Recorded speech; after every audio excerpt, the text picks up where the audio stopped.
الحمدللہ وکفا والصلاۃ والسلام علی عبادہ الذین اصطفیٰ فاعوذ باللہ من شرور انفسنا ومن سیئات اعمالنا من یہد اللہ فلا مضل لہ ومن یضلل فلا ہادی لہ واشہد ان لا الہ الا اللہ وحدہ لا شریک لہ واشہد ان محمدا عبدہ ورسولہ اما بعد فإن خیر الحدیث کتاب اللہ وخیر الہدی ہدی محمد صلی اللہ علیہ وسلم وشر الامور محدثاتها وكل محدثۃ بدعۃ وكل بدعۃ ضلالہ وكل ضلالۃ فی النار۔ اعوذ باللہ السمیع العلیم من الشیطان الرجیم من حمزہ ونفخہ ونفثہ۔ بسم اللہ الرحمن الرحیم۔ اللہم صلی علی محمد وعلی آل محمد کما صلیت علی ابراہیم وعلی آل ابراہیم انک حمید مجید۔ اللہم بارک علی محمد وعلی آل محمد کما بارکت علی ابراہیم وعلی آل ابراہیم انک حمید مجید۔ رب اشرح لی صدری ویسر لی امری واحلل عقدۃ من لسانی یفقہوا قولی رب زدنی علما۔ اللہ تعالیٰ کے فضل و کرم سے آج سے کوئی تقریباً 3 دن پہلے مسئلہ نمبر 157 part 200 questions on Sunni and Shia issues with engineer Muhammad Ali Mirza, اس ویڈیو کے اوپر جو ہم مرزا صاحب کے جو صحابہ اکرام رضوان اللہ علیہ مجمعین کے حوالے سے اٹھائے گئے اعتراضات ہیں ان کے جوابات دے رہے تھے، اور مرزا جی نے ان اعتراضات کے دوران صحیح مسلم میں حضرت معاویہ رضی اللہ تعالیٰ عنہ کی فضیلت کے اوپر جو حدیث تھی اس کو سیدنا معاویہ رضی اللہ عنہ کی مذمت پر جب بنانے کی کوشش کی تو ہم نے اللہ کے فضل و کرم سے اس حوالے سے یعنی کہ ویڈیو بنائی اور اس کا جو ہے وہ جواب دیا تھا۔ اس کے بعد مرزا جی نے آگے مزید جو ہے وہ اعتراض کیا تھا، اور اس اعتراض کے اندر انہوں نے مرزا جی نے صحیح مسلم کی روایت میں چونکہ مطلب براری نہیں ہو پا رہی تھی تو دلائل النبوہ للبہقی، امام بہقی رحمۃ اللہ علیہ کی کتاب سے انہوں نے ایک یعنی اسی روایت کو، صحیح مسلم والی روایت کو وہاں سے نقل کر کے اس میں راوی کا اپنا جو بیان کردہ ایک جملہ تھا، اور پھر معاویہ کا پیٹ کبھی نہ بھرا، تو چونکہ اس جملے سے مرزا جی جو تاثر دینا چاہ رہے تھے وہ کلیئر ہو رہا تھا، تو مرزا جی نے وہ دلائل النبوہ کی طرف اشارہ دیا اپنی ویڈیو میں۔ ہم نے اللہ تعالیٰ کے فضل و کرم سے اس کا جواب دینا چاہا، لیکن اس میں ہم نے 2 چیزوں کی طرف توجہ دلائی۔ پہلا کہ ہم نے عرض یہ کیا کہ یہ حدیث کے الفاظ نہیں ہیں، یہ راوی کا اپنا کہا ہوا جملہ ہے، جو کہ سیدنا معاویہ رضی اللہ تعالیٰ عنہ کی وہ شخصیت و کردار کہ جو صحیح احادیث و صحیح تاریخی روایات کی روح سے ثابت ہوتا ہے۔ صحابہ اکرام رضوان اللہ علیہ مجمعین کی جو شخصیت عمومی قرآن اور حدیث سے جو ہمارے سامنے آتی ہے اس کے مطابق جو آپ کی سیرت و کردار تھا، یہ چونکہ یہ جملہ اس راوی کا سراسر اس کے خلاف ہے تو لہٰذا یہ مقبول نہیں ہے، اور اس پہ مزید چونکہ اس وقت تک ہم اس کی توثیق کو، ہم سے میری مراد لائبریری کے ہم بھائی جو ہیں جو مطلب اس حوالے سے تحقیق کر کے اور جواب دیتے ہیں، ہمیں اس وقت تک جو ہے وہ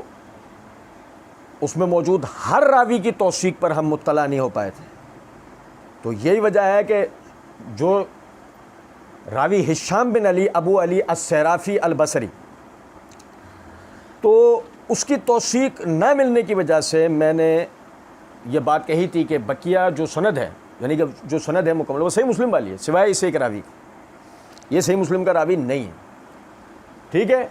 صحیح مسلم بخاری کی روایت میں یہ جملے کا اضافہ بھی نہیں ہے، تو میں نے یہ توجہ دلائی تھی کہ یہ اس راوی کا اپنا کہا ہوا جملہ ہے، یہ حدیث رسول نہیں ہے۔ تو چونکہ اسے مجہول الحال کہنا یہ ہماری غلطی تھی، تو ہمارے قابل احترام شیوخ خاور نعیم صاحب اور سردار حسن عبداللہ بھائی وغیرہ نے اس چیز کی طرف توجہ دلائی کہ امام حاکم نے جو امام دارقطنی سے سوالات کر کے راویوں کے اوپر ان کی جروحات و تعدیلات معلوم کی ہیں، اس کے اوپر کتاب ہے مشہور سوالات الحاکم عن دارقطنی، تو اس میں یعنی کہ امام دارقطنی رحمۃ اللہ علیہ نے اس راوی کی توثیق کر رکھی ہے، ابو علی ہشام بن علی الصرافی البصری کی انہوں نے توثیق کر رکھی ہے، اور اسی طرح جو ہے امام ابن حبان رحمۃ اللہ علیہ نے اپنی الثقات کے اندر اسے مستقیم الحدیث قرار دیا ہے۔ بہرحال امام دارقطنی رحمۃ اللہ علیہ کی توثیق ہی بہت ہوتی ہے۔ تو عرض کرنے کا مطلب یہ ہے کہ میں اس حوالے سے ہم سے یعنی کہ کلی طور پہ وہ غلطی ہوئی تھی، ہم نے راوی کو مجہول الحال کہا، وہ راوی ثقہ ہے، یہ ہماری غلطی تھی، اللہ تعالیٰ اس غلطی پر ہمیں معاف کرے۔ اور جو بنیادی ایک بات تھی وہ بس ضرور ذہن میں رہے کہ ایک تو یہ ہے کہ اس کا قطعی یہ مطلب نہیں ہے کہ وہ جو راوی نے جو سیدنا معاویہ رضی اللہ عنہ کے لیے جملہ کہا ہے وہ صحیح ہو جائے گا۔ راوی کا ثقہ ہونا اپنی جگہ ہے، لیکن بعض مرتبہ ثقہ راوی ایک مخصوص پس منظر رکھنے کی وجہ سے، یعنی مخصوص پس منظر رکھنے سے میری مراد یہ ہے کہ اگر وہ عقیدے کے اعتبار سے یا سیاسی اعتبار سے کوئی کسی پروپیگنڈے کا وہ شکار ہوتے ہیں، اور وہ مثال کے طور پر صحابہ کرام رضوان اللہ علیہم اجمعین کے لیے کوئی بات وہ کہہ دیتے ہیں، تو خدا نہ خواستہ ان کے کہنے سے ہم صحابہ کرام رضوان اللہ علیہم اجمعین کے لیے کوئی فیصلہ نہیں کر سکتے۔ یہ میرے اس جملے کے کہنے کا مطلب کیا ہے؟ مطلب یہ ہے اس بات کے کرنے کا کہ مرزا صاحب اور ان کے حواریین اگر یہ کہنا شروع ہو جائیں کہ جی بات یہ ہے کہ سلف کا فہم، تو سلف کا فہم وہ ہے جو صحابہ سے آتا ہے، یہ نہیں کہ کوئی صحابہ کے لیے اپنے فہم لڑانا شروع ہو جائے۔ یہ دو علیحدہ باتیں ہیں۔ سلف کے فہم کا مطلب ہوتا ہے کہ کتاب و سنت اور صحابہ کے حوالے سے جو خود صحابہ کا فہم آیا ہے، تابعین تبع تابعین میں چلتا ہوا ہم تک پہنچا ہے۔ اس کا قطعی یہ مطلب نہیں ہے کہ بعد کا کوئی شخص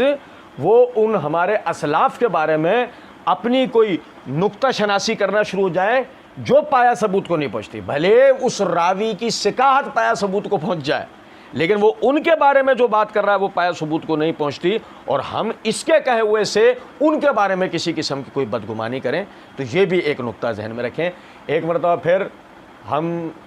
یہ عرض کرتے ہیں کہ باقاعدہ یعنی ہشام بن علی کو مجہول کہنے میں یہ غلطی ہوئی تھی، اللہ رب العزت معاف کرنے والا ہے۔ آپ بھائی اسی طریقے سے خاص طور پہ وہ شیوخ جو یعنی ہماری اصلاح کے لیے توجہ جنہوں نے دلائی، ہم آئندہ بھی یہی امید رکھیں گے کہ ہمارے یہ بزرگ حضرات جو ہے، یہ شیوخ جو ہے وہ ہماری اصلاح کرتے رہیں اور اس قسم کی جو اغلاط ہیں ان پہ توجہ دلاتے رہیں، تاکہ یہ صرف ہماری اصلاح کا معاملہ نہیں ہے بلکہ یوٹیوب چینل پہ اور فیس بک پیج کے اوپر جو حضرات یعنی کہ صحابہ کرام رضوان اللہ علیہم اجمعین کے حوالے سے غلط فہمیوں کا شکار ہو کر ہمیں سننے کے نام پر آ رہے ہیں، جہاں ہم اپنی سی ایک طالب علم ہونے کی حیثیت سے کوشش کرتے ہیں، اور اس میں اگر کسی جگہ شیطان ہمیں بھلا دے